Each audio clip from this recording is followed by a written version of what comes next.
Oswald, plus que 2 matchs avant la trêve hivernale. Vous êtes pour le moment dans les objectifs fixés?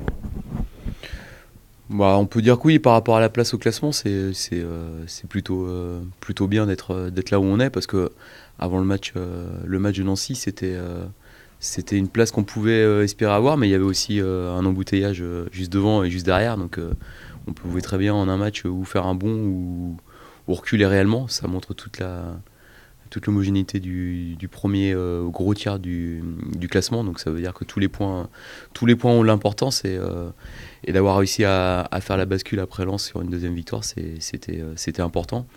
Maintenant, c'est pas une finalité en soi, ni un objectif réellement affiché d'être à cette place-là. On essaye de faire le mieux possible et l'objectif maintenant sur les 2 matchs qui restent, c'est de prendre un maximum de points pour pouvoir avoir la sensation d'avoir bien fait notre travail sur la première phase du championnat.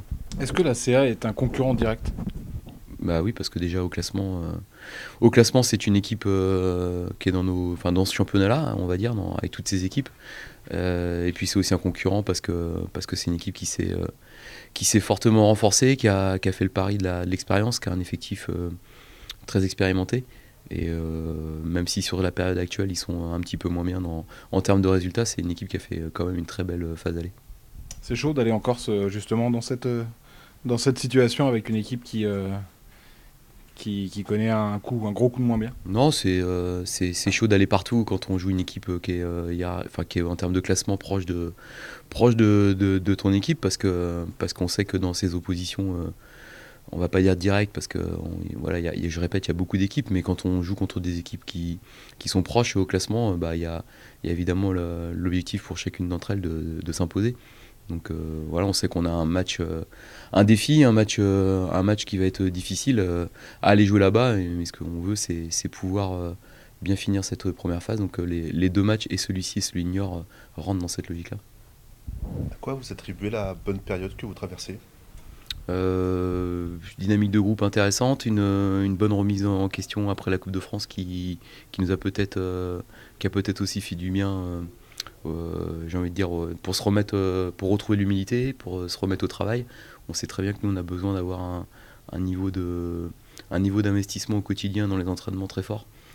C'est souvent, les bons matchs ont souvent été précédés d'une bonne semaine d'entraînement. Et lorsqu'on a moins bien travaillé inconsciemment, on a fait des matchs moins bons. Voilà, on a aussi récupéré des joueurs, quelques joueurs. Enfin, quand je parle de récupérer, je parle notamment au secteur défensif. Le retour d'Harold nous a aussi fait du bien. Des gens importants de l'équipe qui ont fait de bonnes performances, là je pense, et à Ferrat et à Fontaine sur les derniers matchs. Donc forcément, une équipe a besoin de ces joueurs leaders pour faire des bons résultats. Et lorsqu'ils sont en forme ensemble, c'est plus facile. Voilà, mais bon, on a fait une première partie de saison avec quand même un trou en termes d'effectifs et de continuité sur les compos depuis l'absence et d'Harold et d'Yacouba et d'Assifois. Voilà, et on sait très bien, si on doit faire un mini bilan de cette première partie de saison, on a eu des difficultés à trouver des relais quand certains joueurs étaient absents. Et malgré tout, aujourd'hui, on a une place intéressante. Donc l'idée, c'est d'enfoncer le clou sur cette première partie de saison pour faire une première partie de saison qui nous lance sur la deuxième avec gourmandise.